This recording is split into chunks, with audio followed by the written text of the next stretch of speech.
Hello, viewers and listeners. Welcome to another episode of Slaves to the Algo. I'm Suresh Shankar, founder and CEO of Crayon Data, an AI and big data company, a podcaster, and host of Slaves to the Algo. And Slaves to the Algo is my attempt to demystify the age of the algorithm, sharing learnings from myself and other professionals on how they are using or being used by data and algorithms in both the personal and professional lives. I don't attempt to look at the future as either dystopian or utopian. Slaves to the Algo merely seeks to bring alive the use of data and algorithms into our conscious thinking selves. One of the themes I've been very fascinated with at Crayon is the life stories and professional achievements of many female leaders who choose to challenge, who break the bias. The tech industry has been notoriously challenged when it comes to women representation in tech. A 2020 study found that women make up only 28.8% of the tech workforce. And that's a steady increase, no doubt, but it's not fast enough. And at this pace, it could take us a few more decades before we actually help women get to equal representation in the industry, which is no more than what they deserve. But while the industry is working on making this a reality, what's also very clear is that we need female role models who are already blazing a path for other women in tech and for men too. Which is why this month we're doing a series of mini episodes featuring women leaders in tech, those who are reinventing the technology landscape as we speak. Yes, I know March is Women's Day, but shouldn't every day, every month be Women's Day actually? So I'm particularly thrilled to welcome to the show today one of the top women in tech in Asia, Dr. CJ Meadows. CJ is a thought leader, a coach, an author, a speaker. I don't know how she packs so much into a day, but she's a leader on innovation. She's led and advised companies and leaders around the world. She co-founded and currently leads the Innovation and Entrepreneurship Center, the SP Jain School of Global Management in Singapore. She has decades of experience in Asia, Europe, North America, radical innovation, creativity, design thinking, leadership, globalization. She's really covered a lot in her extensive career.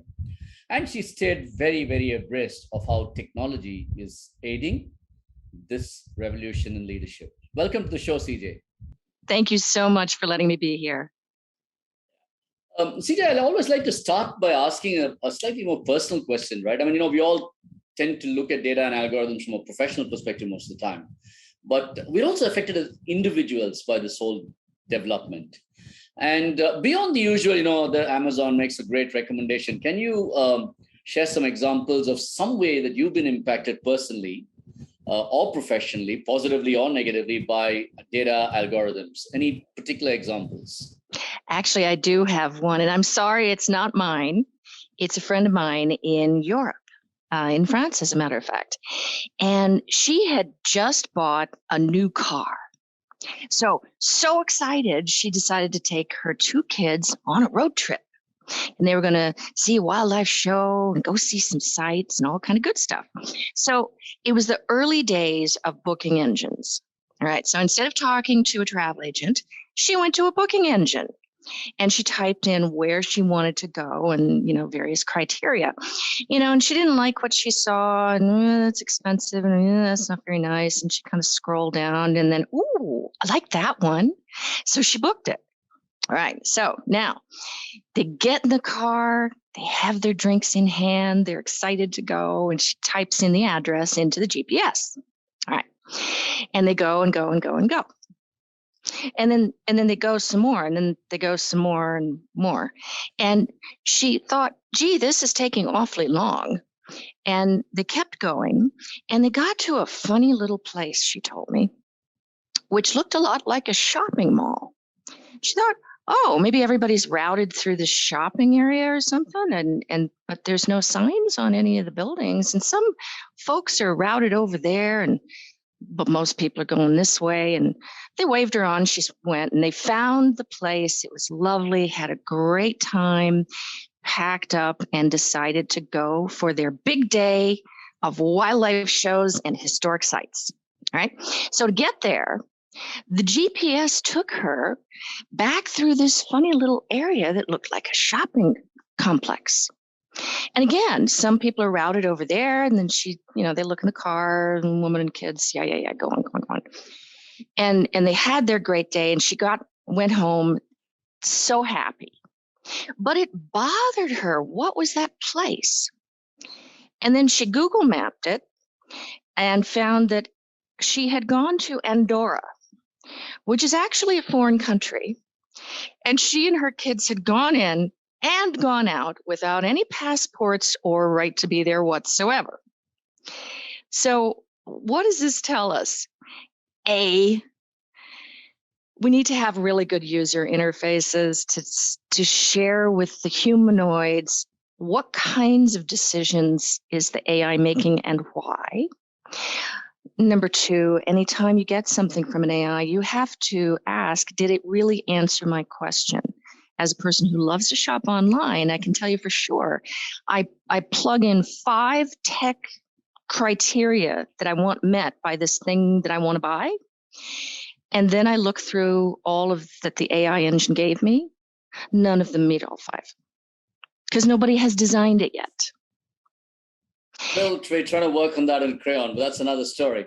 But it's so fascinating as to what you say that, when you said there's the human interface and the fact that we need to ask the AI, what exactly are we seeking from it?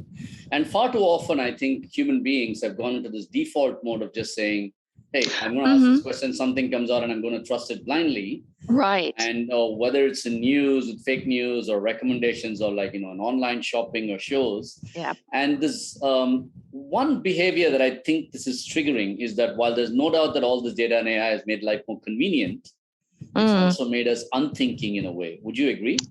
Absolutely. I myself plug things into the GPS and just go.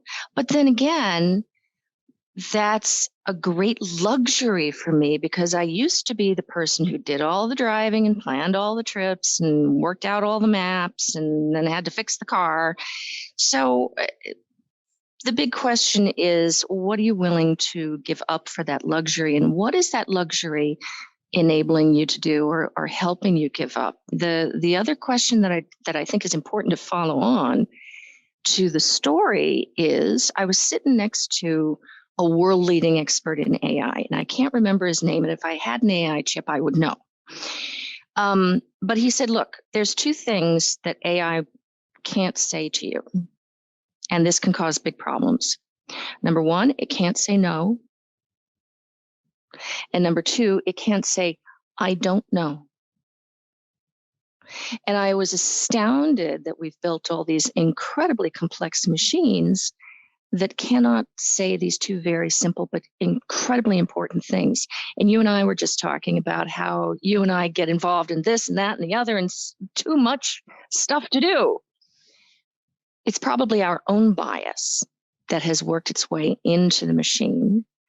And like it or not, our own bias will work its way into our culture, our machines, and our children. So we've got to be careful. That is absolutely fascinating. And I probably need to do an episode on how we kind of get this whole bias into AI. But it is also so true because I wish, as you were talking, one, why is there not something in my calendar application that tells me, Suresh, stop, you're packing it too much? Yes. It just tells me I have a conflict and but I go ahead and schedule the conflict and put in one more meeting anyway. Why can't something say link to my wellness and say, I think you're doing too much today? That's useful. Funny enough, I've got a friend working on that. And given what you just said earlier, it's a woman tech CEO. Yeah, she's doing RVI and this is important. Yeah, this well-being. No, it is. And I think it's because women tend to have to optimize so many more things and they're used to doing that. So the bias, as you call it, in this case, a positive one that they're bringing to that thing is not like a man, I want to pack 100 things and get that done, but how do I efficiently allocate my time to the right things? Although, if you look at people pleasers, a great many of them are women.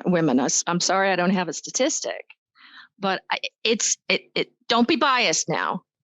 Everybody does that. True. I think the big thing is successful people do that. And because it helped them be successful, it's reinforced. So how do we break our own cycles of doing, thinking, and ultimately being? And how do we help machines learn to break their own incorrect cycle? We've talked about machine learning. Is there such a thing as machine unlearning? That is again such a fascinating thing because I think people are talking about machines forgetting, meaning, but they're talking about forgetting in the privacy sense of the word. If I don't want you to track me anymore, take my data out of your system, and the EU has led the way in that. But the unlearning, and it's also another facet of this unlearning is the fact that machines or algorithms actually learn more. They need a negative set, if you will. Like, when you're doing lending in banking, you want to say, I have people who have bad loans, otherwise I can't figure out who's a good loaner, right? So, they need people who dislike certain things. They need people who kind of say, I don't want something as well for the machine to work. And far too often, I think we get into this loop of, hey, this is what everybody's seeing, and we get more of that. And then, as a few hours have gone by, and we're still stuck in that loop. But anyway, coming back, I think CJ, you're an expert in not just the tech side of business, but I think on org design. And one of the challenges that I think companies face in the new tomorrow, and you've written actually, and talked a lot about the enterprise of tomorrow, is how does the organization chart balance what is traditionally prized by organizations, human intelligence, and tech intelligence or machine intelligence, which is the new age led by data. There's obviously good things to both, but how does an enterprise strike this balance? What does an enterprise that strikes this balance look like? Well, I think I would first question whether organizations actually do prize intelligence. Many organizations are out there that prize obedience. And they didn't actually start in the knowledge age organizations. They began with military, which prized a human being's back and physical ability to do things. Then we moved into the industrial age, and the organizations grew quite large. We had to figure out how to do that, and it prized, again, people physically doing things, but now it's physically taking care of machine. Then we move into the knowledge age, and in some regard, we then no longer valued human intelligence because computers could compute data en masse and far more correctly and quickly than we could. But we still needed the humans to do something with the data. Okay, now we're moving into the creative age, where machines have taken over a lot of physical labor. They've taken over a lot of intellectual labor. But there still are shortcomings in what they can do creatively. And when there is no past data, and you need a messy neural net that we've never been able to replicate, really, that collects the dots and connects them in novel ways. Now, yes, as some AI can do that, we have writing bots and we have music bots, composers. And then as we move forward, I can share some truly wacky stuff with you. But what does the organization look like in this new age where we have a new tool that takes over some of our labor, right? We've generated hierarchical organizations that I believe will meld into networks, far more like the fungible networks, inside, outside, a lot of gig workers who miraculously make a living, and both internal and external marketplaces that are AI enabled to help not just find humans and to do jobs, but find humans to do tasks and coordinate that, and tech to do tasks, because the tech is our new colleague, and we need to treat it as such. And jobs are broken down into little bits. We don't have to have jobs that don't fit the person. So do you change the job or do you change the person? Mm-hmm. How about just having a person work on the tasks they are appropriate for and manage everything? Then the org chart looks like a big network and a big mess, and it's not static. It changes real time every second as people talking about how it looks like a really big mess. And at that point I had a question to ask you.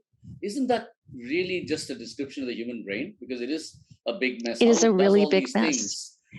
But it does it brilliantly well. And it's like, it somehow it manages to pull things out at just the right time. It knows when to Yeah. react to different kinds of things. So, Yeah. and I think the military analogy strikes me as something that's also very fascinating because, we're used to running companies like that. And now we are unable to appreciate the fact that one, there's the human in tech, but also the fact that, hey, maybe the guy actually sitting in the field is the person who knows most, right? I had a person on the show, I think the first season, and he said, the person with the data should always win the argument. And far too often in organizations, it's the person with the experience who wins the argument. And you talked about obedience. How do people, and what in your own thing? I mean, is it just a general bias that we think that younger people with data and tech savvy tend to be less unbiased and be more willing to use tech and data? Or is it like, older people are, oh, I know about this. I've been here 20 years. I've been doing it. Is that a bias of my own? Is that a bias that you see in companies? It's a bias I see everywhere.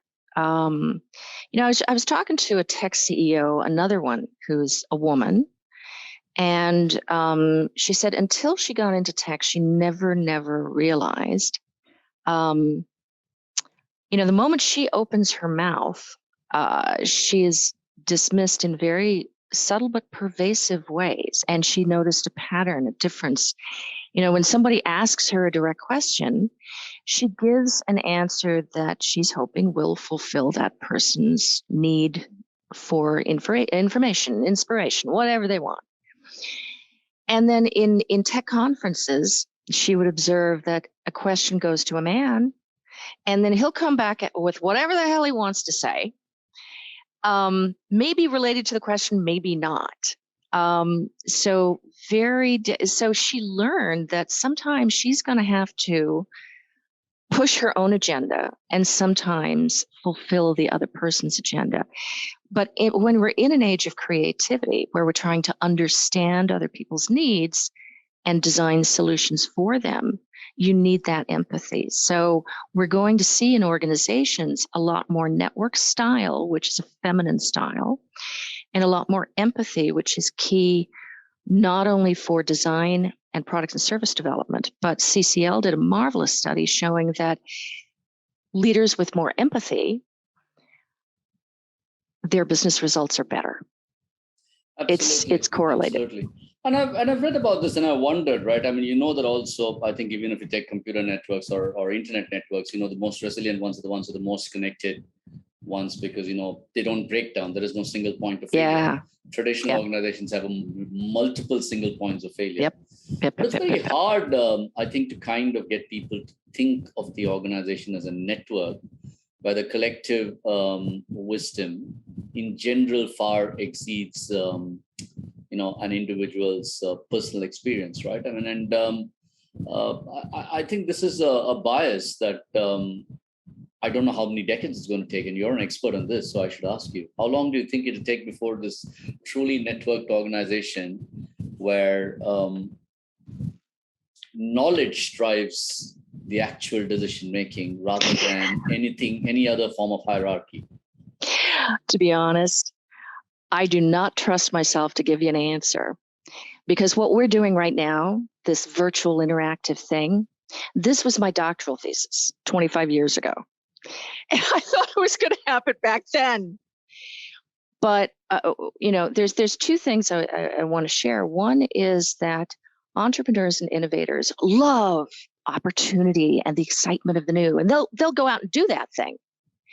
Most people, especially organizations set up for hierarchical obedience, do not. They need a burning platform. And before we could all do virtual work, we had to have a pandemic. The other key thing in what you just said, I love your mug, by the way.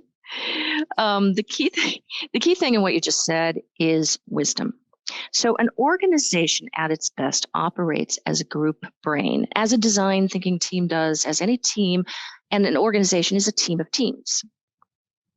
So then we get into Carl Jung and collective consciousness and all kinds of stuff, all this philosophy stuff and cognition and everything that used to be your kiss of death career-wise. Now it's super important. And these guys, ethicists and philosophers, are being hired in to take care of some of these problems with that. So We start Is with there any data. example of, could you give us some example, people who are actually hiring ethicists, philosophers to help them with this? Google. Google has made real strides from keyword search and search engine optimization on keywords into semantic search, looking at the context of a query, trying to understand why does this person want to ask this question? What do they really want to know? And given the web pages and information I could give them, what is the best fit semantically, not just in terms of brute force keywords. If you also look back at the origin of Google, the reason Google and Yahoo were so dramatically different was this very similar to this issue. Yahoo and a lot of other search engines were keyword driven, and it was all like a big hierarchical index. Google was started by PhDs who knew academic citation rankings. So for people who live and die by publishing, perishing, sometimes both, or and thought leadership, the greater impact your thoughts have, the more likely you are to get tenure and be promoted and have bonuses, yada, yada, yada. So academic citation rankings would rank information based on how many people are actually using them, what kind of impact, what kind of context, yada, yada. So this was a far more useful approach than the other one.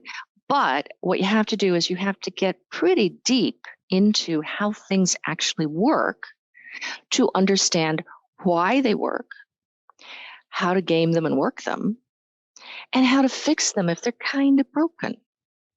So I'm sorry, I am going to go back. No, I think that's a great thing. But, I have a question, and I love the origin of Google because the way they talked about, going and using page rank basis, the academic ranking model.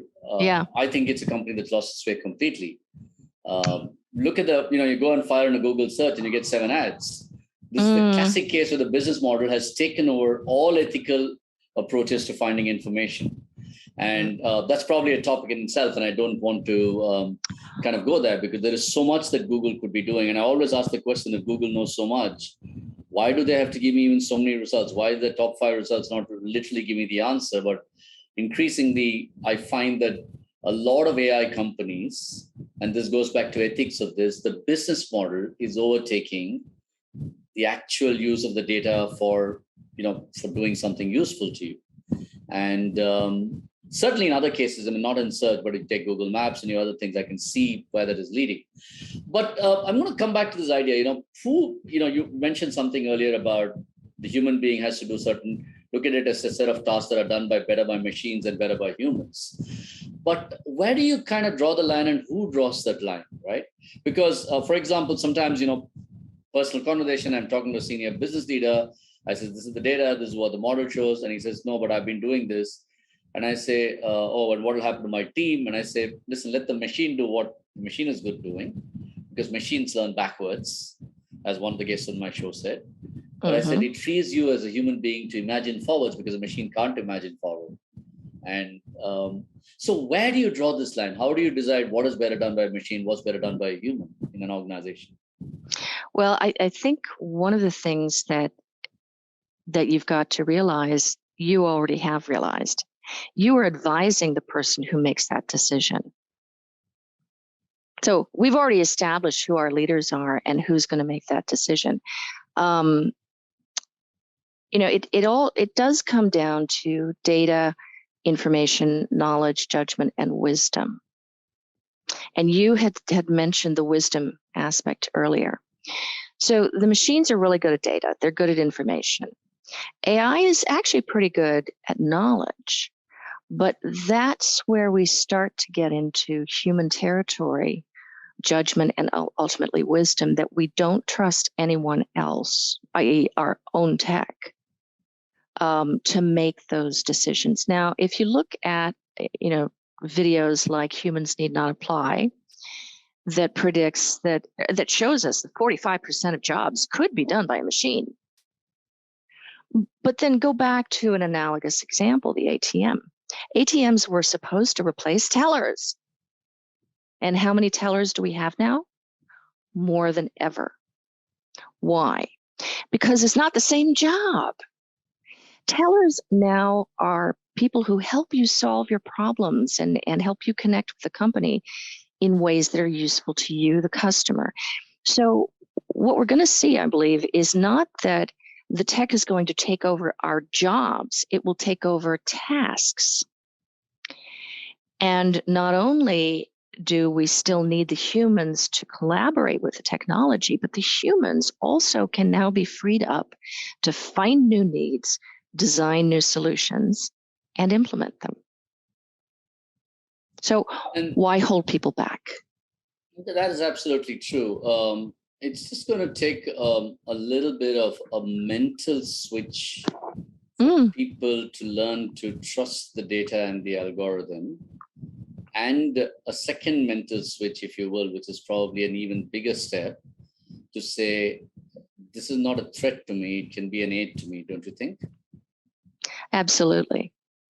See, organizations may find that AI, machine learning, bots, and so forth make an impact very quickly.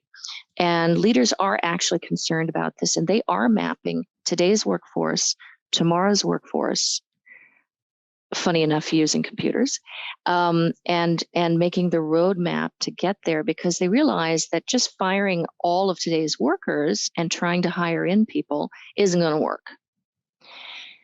It's expensive. You got to recreate your culture. You've got all new people, and then society is filled with outcasts. I mean, like, come on, not a sensible decision. Bad for business, bad for society. True, absolutely.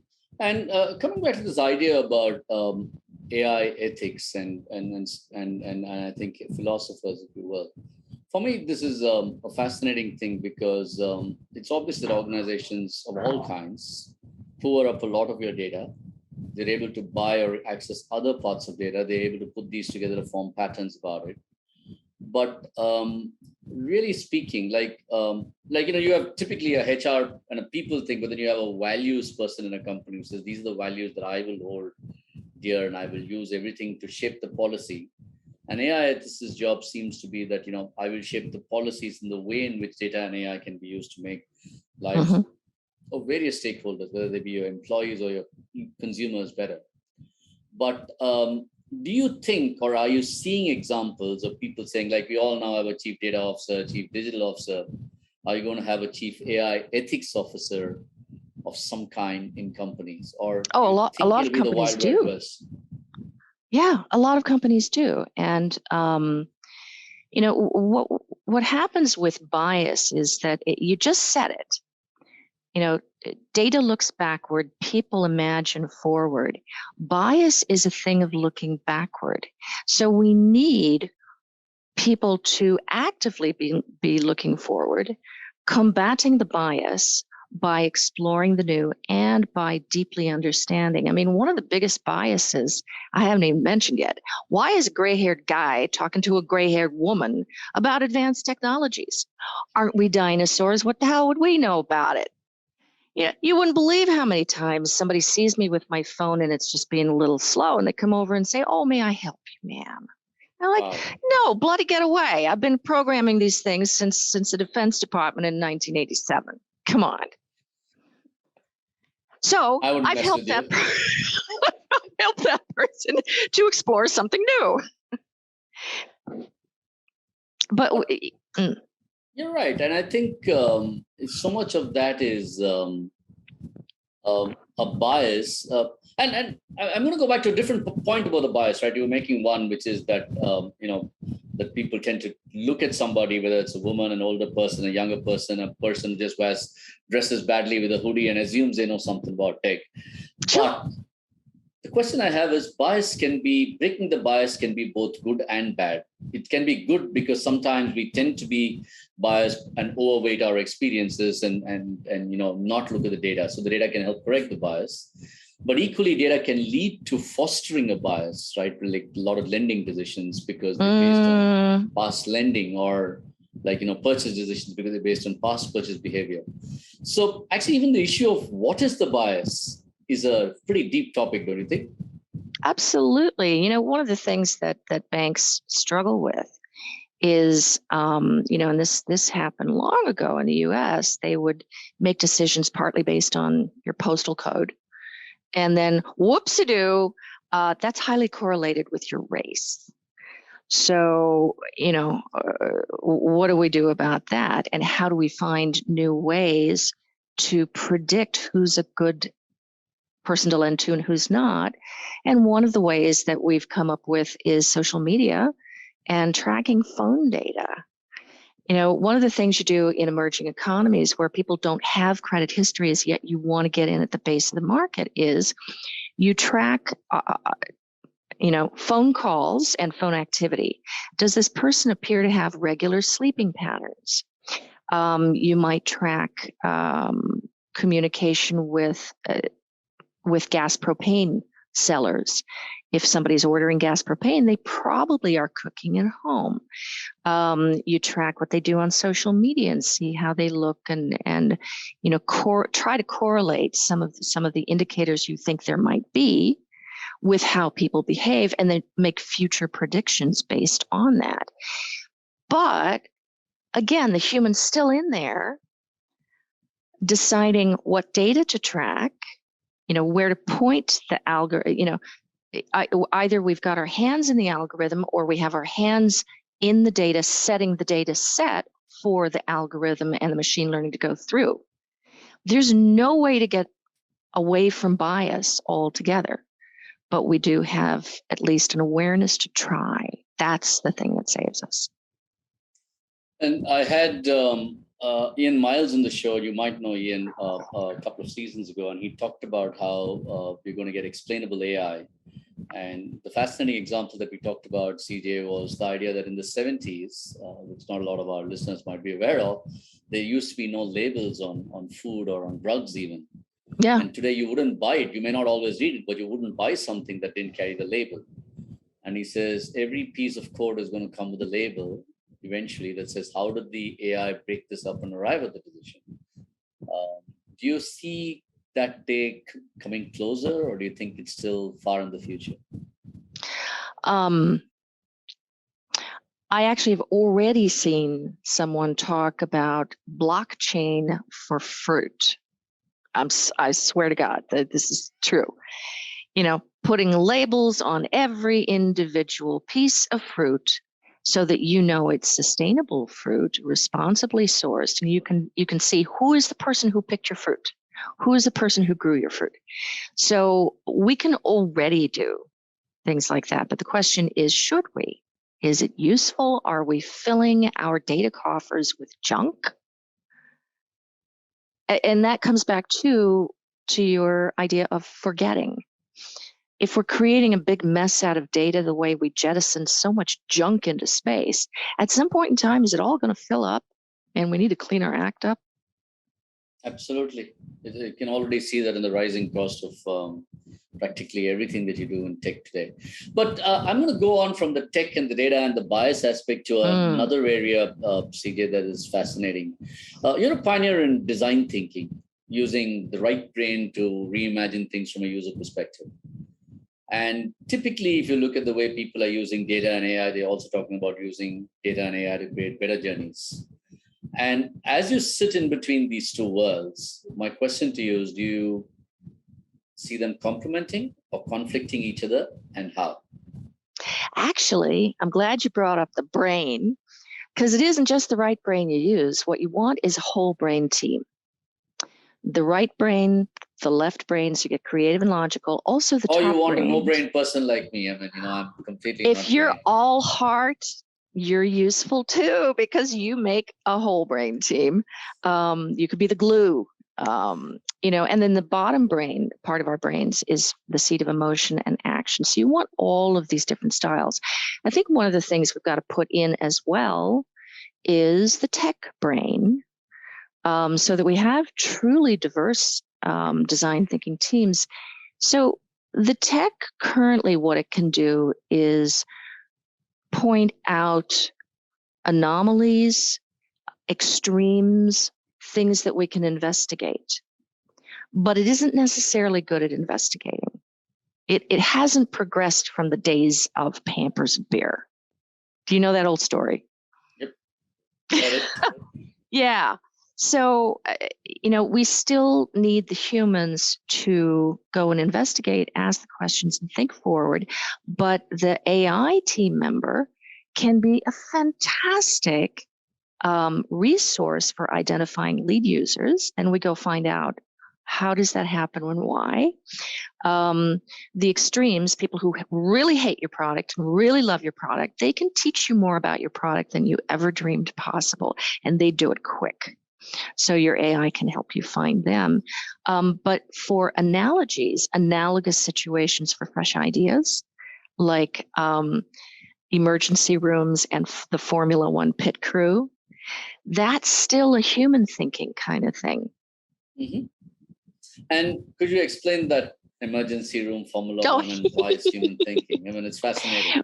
It's a classic and one of my favorite design thinking stories. So, and this is also another thing. AI is good with statistics. We're good with stories. You got to match them together. So, an emergency room wanted to get better at what they do, and they hired a design team that said, "Well, what do you mean by better?" Well, our service has to be fast, or people could die, and it damn well better be right, or people could die. So, what other industry can we look at for fresh new ideas where it's got to be fast and it's got to be right? Aha! Formula One pit crews. So the hospital staff and the design team went to Formula One, not just for a day at the races. They watched the pit crew and they kept nudging each other, saying, "Yo, hey, see what he's doing? What do we do that? Why don't we do that?" And they came back with so many great ideas, put them into the hospital, and saved so many more lives. They didn't stop there. They invited the pit crew to come to the emergency room and said, "Well, here's what we do. How would you do it?"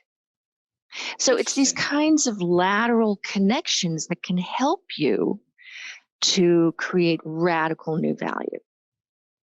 That is such a fantastic thing. I didn't know that. I mean, I can see the analogy now that you pointed out, but it's not very obvious. I keep using the emergency room situation a lot in my own company from a different perspective, saying the way you use an emergency room, the data you need to kind of solve a problem like that is very different from the way you use it in not getting people into the room itself, right? Which is how do you prevent something from happening? But when you do these workshops, when you do these design thinking workshops, you have these very left-brain, detailed technology people who says, where's the data, where's that thing? And then you have these, and I'm not imagining, there's a bias here in what I'm saying, clearly. But then you have these people who are almost these fairly, system thinkers, design thinkers who are processing information very differently. How do these two people even interact and get a language that's common between each other? I'm so glad you said that. There's actually even research studies on this. When people are different, they first, exactly what you said, they first come down to establishing a language so they can try to understand each other. By doing that, they come to deeper understanding and understand their assumptions. Whereas if you get a unified monolithic team, they don't do that. Now, in coming to deeper understanding and learning how to interact with each other, it enables them to become a more productive problem-solving team. The key, the reason that we say diversity and inclusion is because you need the inclusion part. So in whether it's a design thinking team or an organization or the mind of an individual leader, you need diversity and you need the ability to co-create and collaborate. And that is missing from a lot of situations. And I'm just going to go on from that to, you talked about how do you bring this together. And I know that you kind of believe in fusioneering. You're a fusioner yourself. You talked about how just like nuclear fusion releases energy, technology, business, arts, all can come together to release massive energy. And can you share with us some examples in some of the workshops you've done about how the fusion of what I call data and imagination has led to an explosive amount of energy, explosive amount of value creation. Oh, one of my favorite examples is Dr. Karen Stevenson. Now, when Karen went to school, she went to a liberal arts college and decided to study art and quantum chemistry. And, her friend said to her, what kind of a job are you going to get with that? And she said, it's a liberal arts college. Can't I study what I want? And like, yeah, fine. And now, as part of her art training, one of the things they did as a test was to have a student examine the brush strokes of a painting, and they wanted to know the artist and the year. She got 100% on that exam. Lovely lady. She said, I got lucky. This is good. And then they did the same exam the following year and the following. How did it go? 100% every time. She's a master pattern matcher. She can see patterns. Now, after school, she didn't take a job as an artist. She took a job in a lab as a quantum chemist. And she was sitting on a mezzanine one day and looked down. And there's all these people moving around in a pattern that she had seen in quantum chemistry. And she was floored. She was like, oh my God, I've got to investigate this thing. Maybe there's a universal theory of interaction, whether it's chemicals or people. So she did that. And she went off to get her master's at Harvard. And she took classes in anthropology, ethnology, mathematical modeling, computer programming, and business consulting. So her advisor hauled her into the office one day and said, Karen, you really need to focus. And she said, what? I'm focused like a laser beam on this one thing.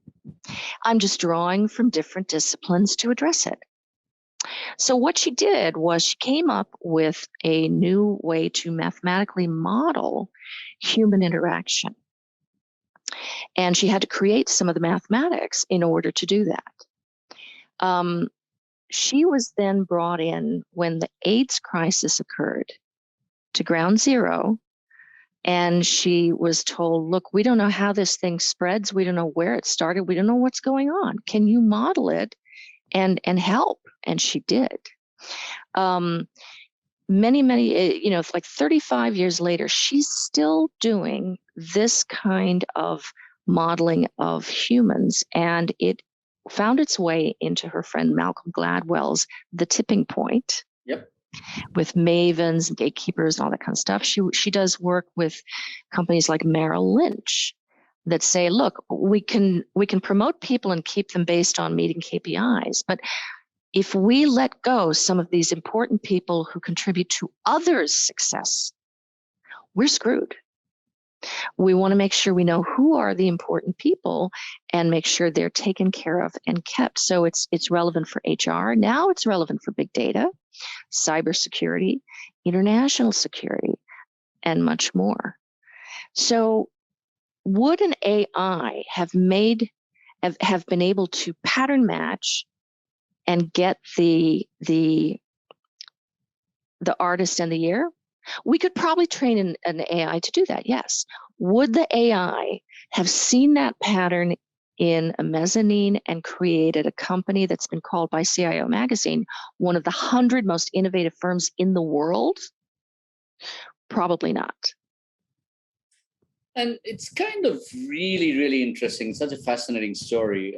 And for me, what's really interesting is the fact that if you look at it, we are trying to take all of those things. I mean, there were these pattern matching, spotting individuals. I mean, and CJ, we know each other. My company offering, my guys tell me, you see things that we don't see. And I'm like, maybe that's all I do.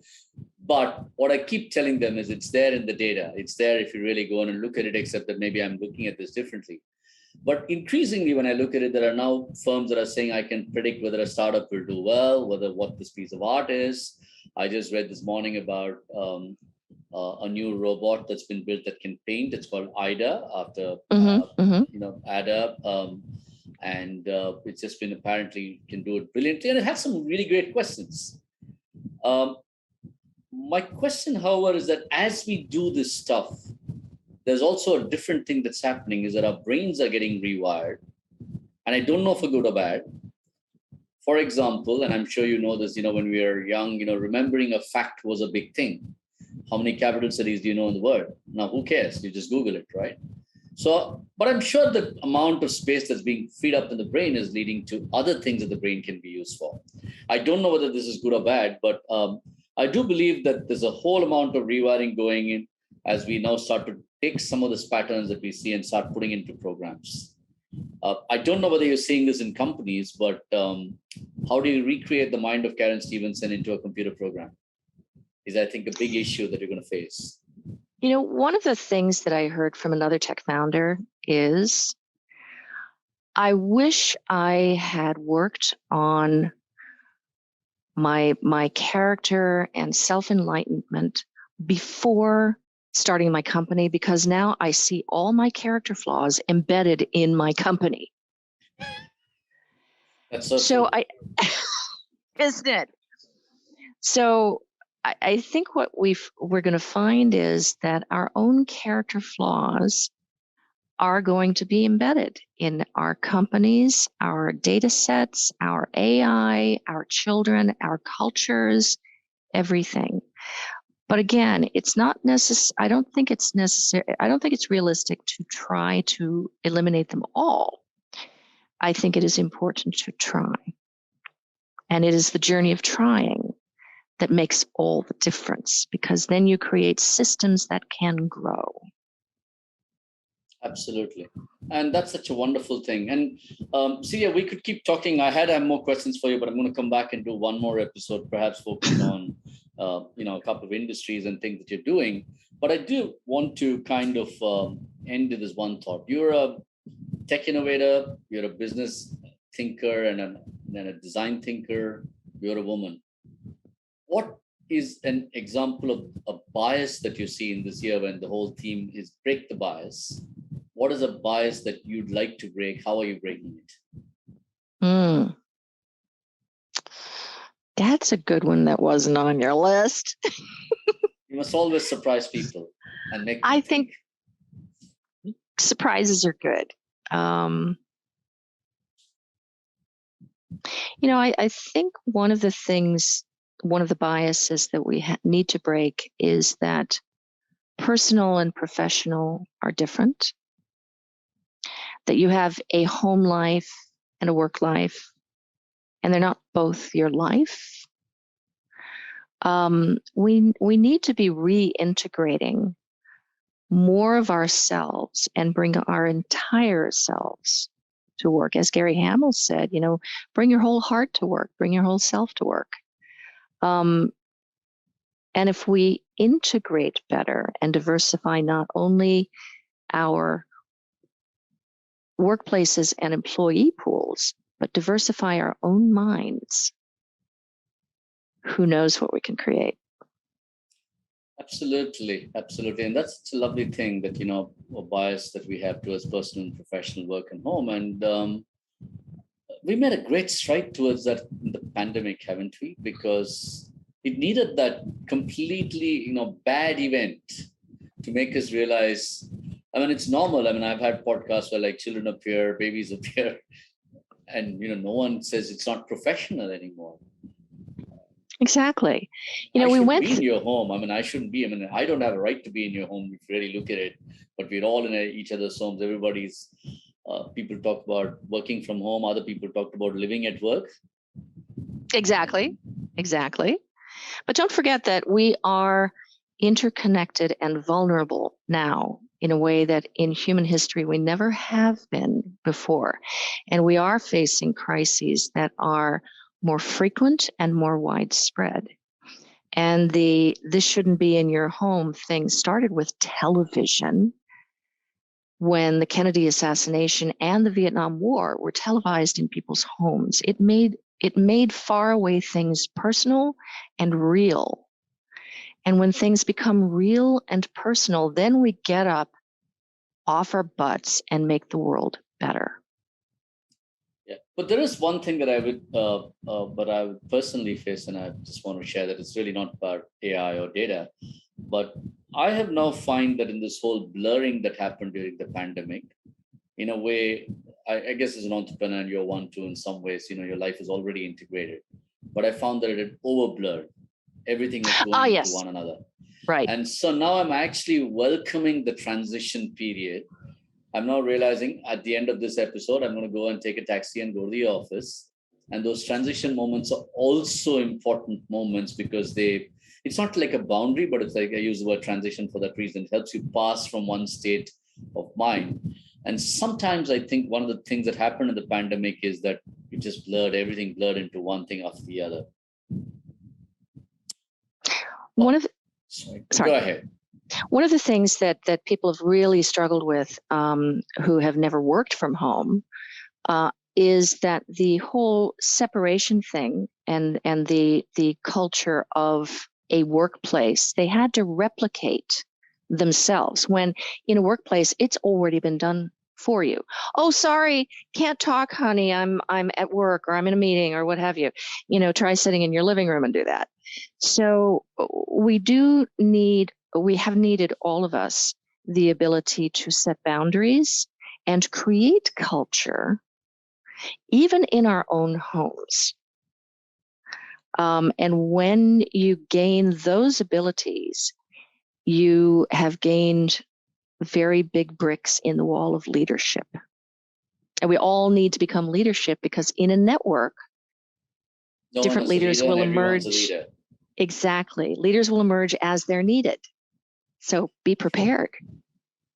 That is such a lovely thought to end this episode on, CJ. Thank you. I've taken out so much from this episode. I mean, I think I just love the piece on fusioneering and Karen Stevens, the example. We talked about, the fact that there are biases towards the gray hair that we both share. And, look who's talking. And how women who kind of say things at conferences. So many little nuggets, I think, in what you just said, that we're kind of going to take those out and put that into a mini episode, if you will. We'll be back with you for more. Thank you for being on the show. It is really a pleasure to have you with us. Thank you so much. It's been a pleasure to be here, and I look forward to speaking with you again and learning from you. To my viewers and listeners, thank you for listening to us today. Slaves to the Algo is available on YouTube, on Spotify, Google, and Apple Podcasts. We release a new episode every week, sometimes even more frequently. If you like this episode, don't forget to like, share, and subscribe. Remember to stay relevant, because we are in the age of data and AI, and we do not want to be a slave to the algo. See you all next week. Thank you.